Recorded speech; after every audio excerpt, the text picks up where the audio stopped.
Hello, everyone, and welcome back to the Beatles Forever.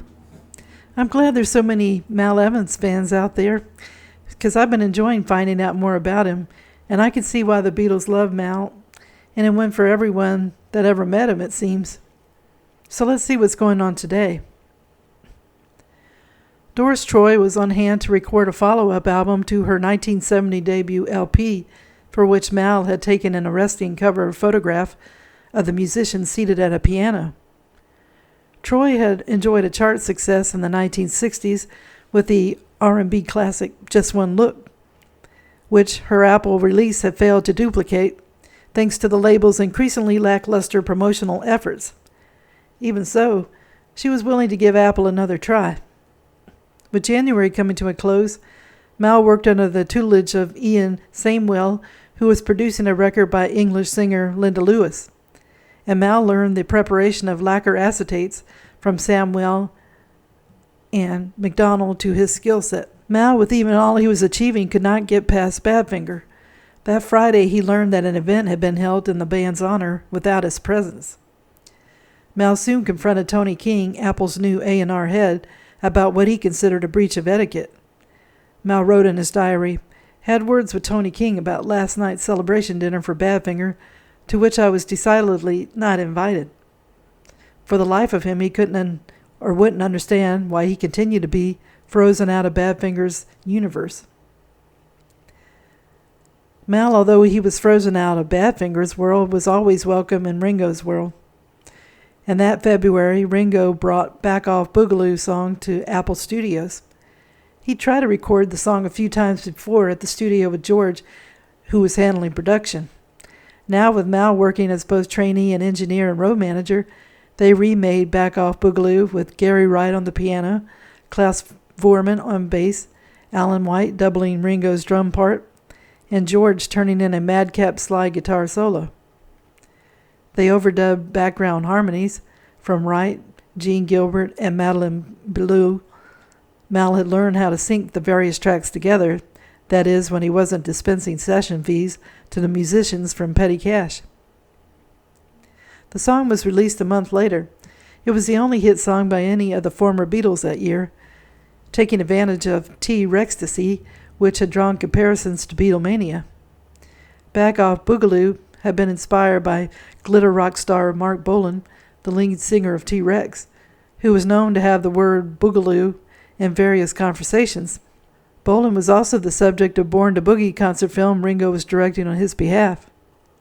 In March, with Mal by his side, Ringo had shot the film at Wembley's Empire Pool, and after the concert, Mal and Bolan had to escape the waiting crowds of people by leaving in an ambulance.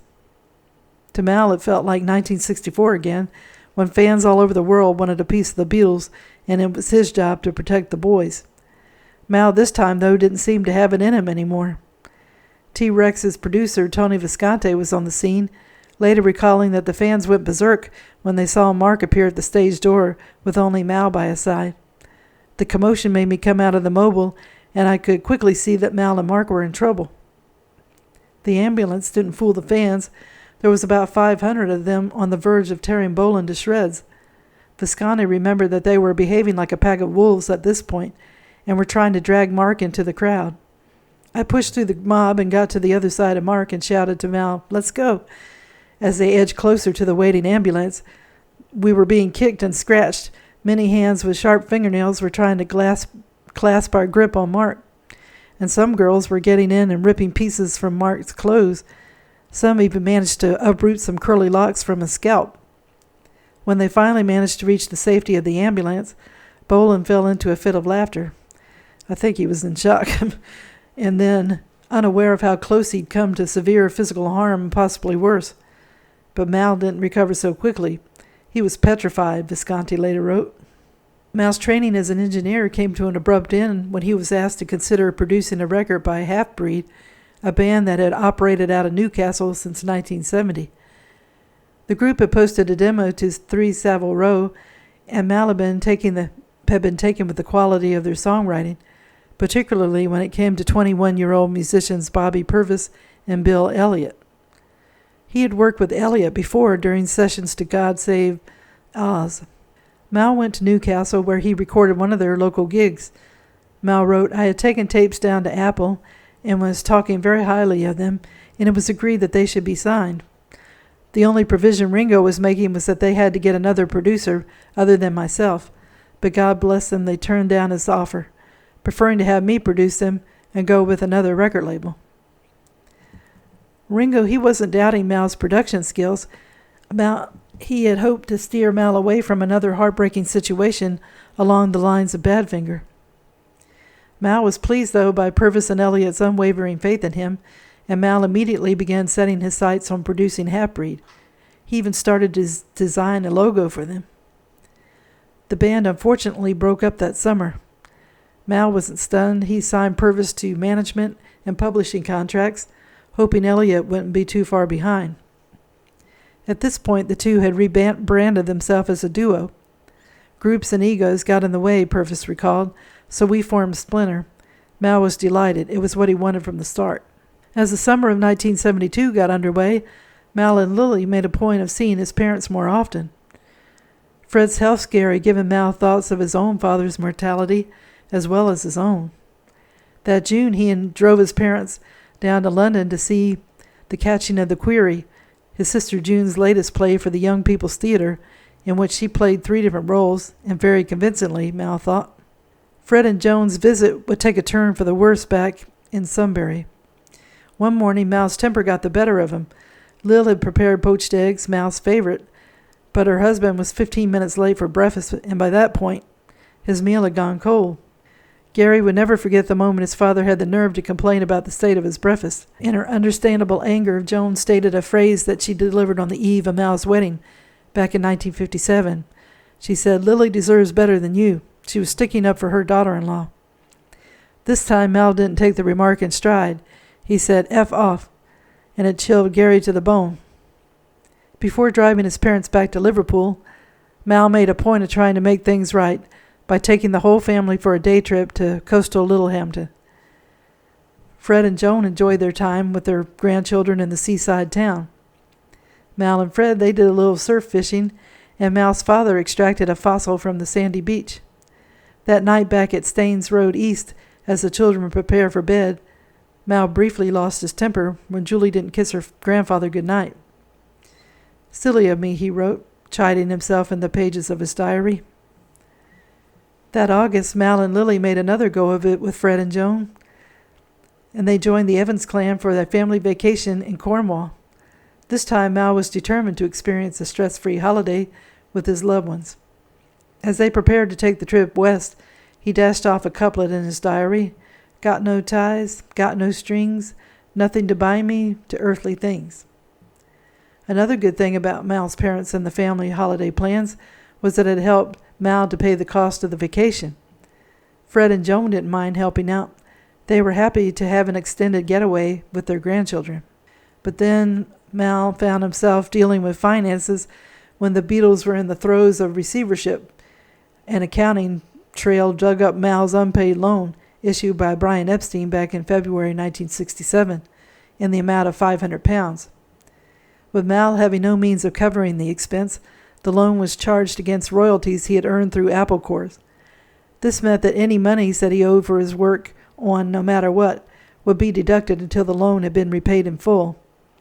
All in all, though, it was a generous repayment plan for a loan that Mal had essentially ignored for the past 5 years, and for which he wasn't being asked to account for the considerable interest that would have accrued during that period. Mal returned from Cornwall just in time to begin the work stage managing George's follow-up LP to All Things Must Pass. Much of the new album would be recorded at Apple Studios, although plans were already in motion to build a state-of-the-art home studio at Friar Park by demolishing and enlarging several rooms inside the mansion. When Mal wasn't working with George's sessions at 3 Savile Row, Mal had taken to spending his free hours drinking with Ringo and Harry Nilsson at Tramp, their favorite pub. Given the blockbuster success of Without You, Nilsson had returned to London to work with Richard Perry at Trident on his next album, Son of Schmielsen, stated for a September release. The American singer was in no hurry to return to L.A. He recently came up with a plan to star in a movie with Ringo called Son of Dracula, but mostly he just wanted to drink with Mal and Ringo. When it came time to make his next album, to be titled Living in the Material World, George was under pressure, and Phil Spector wasn't helping. His condition was deteriorating. George and Mal had difficulties getting the producer to do his job. Even getting him to the studio was a chore. George recalled, "Phil was never there. I'd go along the roof at the inn at the Park Hotel in London, climb in his window yelling, 'Come on, we're supposed to be making a record.'" But outside of Spector's problems, the sessions proved to be highly professional and for the most part relaxing. At George's request, Mel kept incense burning at Apple Studios and EMI Studios to maintain the vibe. The usual musicians were there, including Nicky Hopkins, Gary Wright, Klaus Forman, and Jim Keltner. As always, Mel dispensed cash payments to the musicians, maintaining careful records in his diaries as the sessions mounted up along with the cost. Living in the Material World was proving to be expensive. Session men like Keltner were now charging high fees for their efforts, and EMI's top brass, including managing director Lynn Wood, were taking notice and giving Alan Klein grief. Apple's director, in turn, made sure that grief was passed down to Mal, and then some. So I will end the video here. Mal seemed to be on edge through most of this episode. He snapped at his mother, he snapped at his daughter, he snapped at Tony King for being snubbed from a Badfinger event, and he seemed to lose his touch as a roadie when he couldn't protect Mark Bolan like he had for the Beatles. I hope you enjoyed the video, and if you haven't subscribed, if you could do it, it would help the channel to grow, as well as giving a thumbs up. It's all a great help. And if you haven't clicked on the notification bell, if you could do that, it lets you know when a video is posted. More importantly, I want to wish everyone a good day, and tune in again soon for another episode of The Beatles Forever. Thank you. Bye.